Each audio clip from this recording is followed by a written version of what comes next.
Same ma'am, मुझे भी ये प्रॉब्लम है, मेरी बेटी लिखने से भागती है। क्यों नहीं लिखते हो?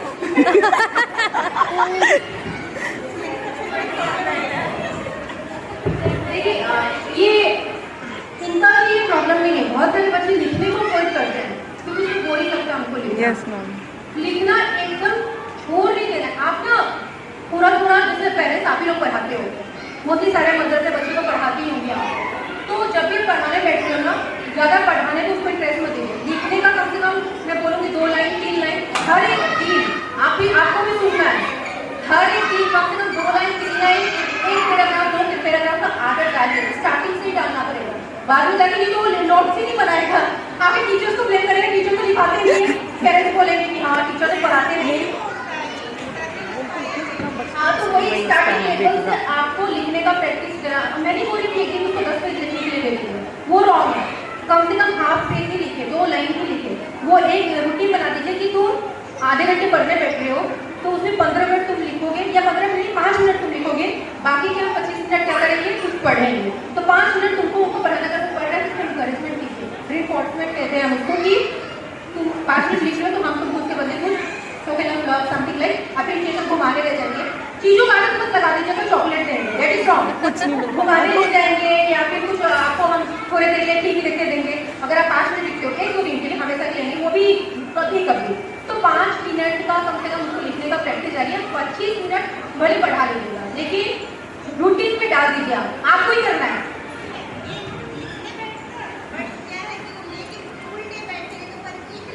इसलिए तो बोल रही हूँ ना, उसको मतलब देखिए आप सामने बैठिए, आपका यहाँ पे काम बढ़ गया है, आपको थोड़ा देर ज़्यादा और बैठकर उसको प्रैक्टिस करवाना है। कम से कम 5 या 10 मिनट लिखवाना है कि मेरे सामने लिखो। अगर तुम लिख रहे हो तो ठीक है, अदरवाइज तुमको सिखा दो। अच्छी चीज़ों को करने के लिए कुछ पनिशमेंट उसको देना पड़ेगा, हाई लेवल का पनिशमेंट नहीं। थोड़ा भी टीवी तुम देख रहे हो, फोन यूज कर रहे हो, नहीं लेगा, वो सुन रहे होगा मनी मत मुझे, मैं ये तो आज पूरा काम बिगाड़ दिया मेरा। गुस्सा तो नहीं हो, गुस्सा नहीं हो ना, वक्त नहीं Aayan, Vinayak, very nice, sorry. हाँ, और किसी को कुछ पूछना है? किसी को नहीं पूछना है? किसको? पूछो पूछो, कोई बात नहीं, एकदम। मैम मुझसे फेलियर एक्सेप्ट नहीं कर पाते तो मैं कैसे कंट्रोल करूँ? फेलियर एक्सेप्ट नहीं होता, इसमें मतलब सिचुएशन में नहीं हुआ।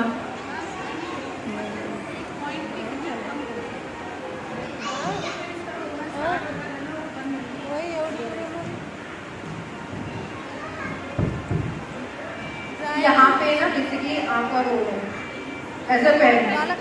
हाँ, इनके बेसिकली यहाँ पे आपको और एक चीज़ करना है, टीचर की भी काउंसलिंग आपको करनी है जाके, जो भी क्लास टीचर है, इसके टीचर है, वहाँ पे आपको उनको भी बताना पड़ेगा कि जब समटाइम टीचर भी भूल जाते हैं, उनकी भी गलती नहीं है, कि कभी होता है ना बच्चे से गलती हो जाती है तो डांट देते हैं, बच्चे के मन में होता है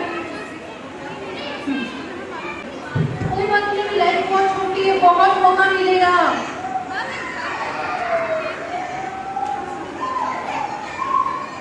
एक्सेप्टेंस मतलब उसका नहीं हो रहा है कि अच्छी भी बात है ना, बच्चे आगे बढ़ रहे हैं, लेकिन आपका नाम क्या मैंने पूछा नहीं।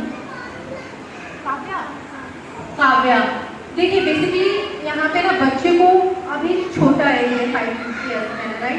अभी बेसिकली इसको वो चीज़ रियलाइज कराना पड़ेगा कि हारना भी नॉट अ बिग थिंग। हम बच्चे को बचपन से क्या सिखाते हैं, मैंने आपको यहाँ पे नहीं बोल रही हूँ, हम बचपन से बच्चों को क्या सिखाते हैं कि फर्स्ट आना है, या रेस हो तुम्हें फर्स्ट आना है, जीतना है, प्राइज लाना है।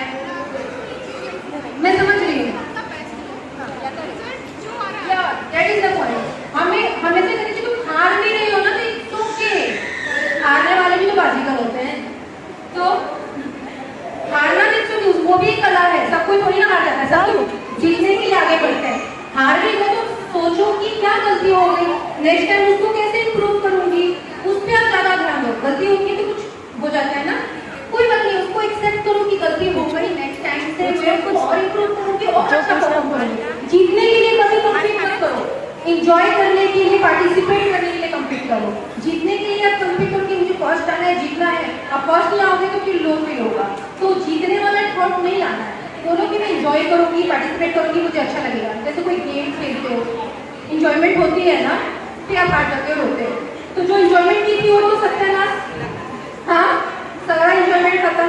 तो आपने इंजॉयमेंट तो की ना, हारे तो मैंने इसको किए। तो आपको वो चीज़ सोचना चाहिए कि कम से कम मैंने इंजॉय तो किया। हारना तो कोई बात है, नेक्स्ट टाइम चल जाएंगे। हर बार थोड़ी ना कोई जीतता है, कोई ना कोई तो हारता ही है ना। तो इसको कि ठीक है, एक स्माइल। ओके, और किसी को कुछ पूछना है? पूछना है? इतनी देर से वेट कर रहा।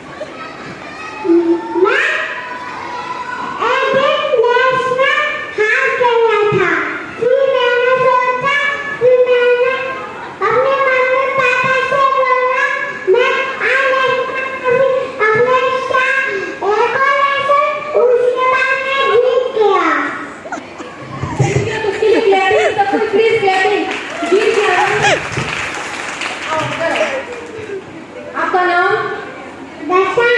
निशान के लिए प्लीज क्लैपिंग। देखो सबसे पहले किसने आके बोला और ये जीता भी, इसके लिए क्लैपिंग तो बनना चाहिए। Very nice. तो मैंने बोला ना, किसी पेरेंट्स का था ना कि बच्चे के लिए थोड़ा ज्यादा, मैंने बोला पैसे देखिए आजकल के बच्चे कितने एक्टिव है। हमारे समय में तो माइक उठाने में हमारा पाँव ही नहीं लगता था, सर चकराने लगता था। आजकल बच्चे खुद मांग रहे हैं, तो बच्चे अलग लेवल के एक्टिव हो रहे हैं आजकल, और हमें भी उस हिसाब से अलग लेवल का होना पड़ेगा। और किसी को कुछ पूछना है? खुद का कॉन्फिडेंस खुद का बढ़ना है आपको। और किसी को कुछ पूछना है? प्रॉब्लम सबकी है, मोस्टली तो सबकी होगी। बेसिकली मैं अगर सिंपल में बताऊँ ना, हमारा जो जिस समय में हम 90s के समय में हुए थे, उस समय दुनिया बहुत स्लो थी।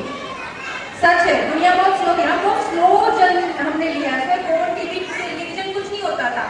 हम स्लोली सब कुछ देखा, हमने सीखा बच्चों को। अभी क्या है ना, दुनिया फास्ट हो गई है और बच्चे जो आ रहे हैं ना वो भी फास्ट आ रहे हैं। मतलब उनके अंदर अलग एनर्जी आ रही है। ऐसा नहीं है कि वो कुछ अलग सा है, वो एनर्जी अलग लेके आ रहे हैं और वो गलत भी नहीं है। सच बताओ, आज की दुनिया के साथ कंपीट करने के लिए ना वो एनर्जी बच्चों में चाहिए भी।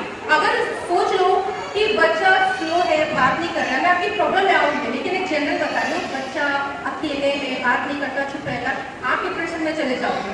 मैम होते हैं, बहुत सारे पेरेंट्स आते हैं, सबके बच्चे तो खेलते हैं, सबके बच्चे दूसरे के साथ सोशलाइज होते हैं, हमारा बच्चा तो घर पे रहता है, क्या करना चाहिए? बहुत सारे पेरेंट्स आते हैं, तो वो भी स्ट्रेस की वजह है।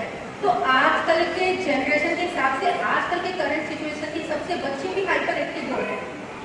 तो हमारे में अगर मैं साइकोलॉजिकल टर्म में बोलूँ तो हाइपर एक्टिव का एक प्रॉब्लम होता है ADHD, लेकिन मैं नहीं कहूँगी ADHD।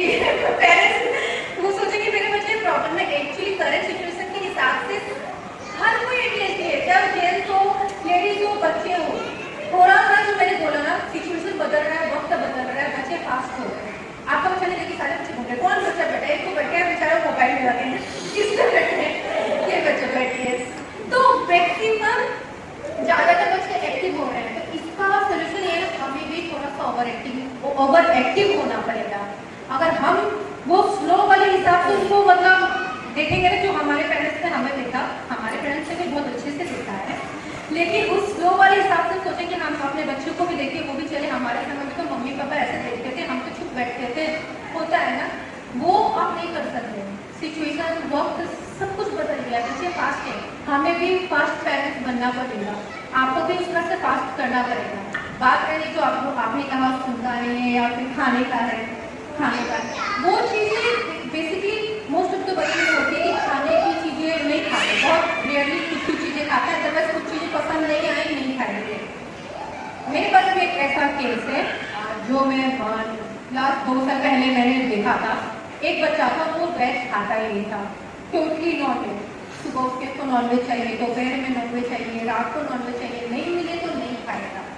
तो मुझे एक बात बताइए, जनरल मैंने पेरेंट्स से पूछा कि नॉनवेज किसने उसको आदत लगाई खाने की? कहाँ से बच्चे ने नॉनवेज खाया?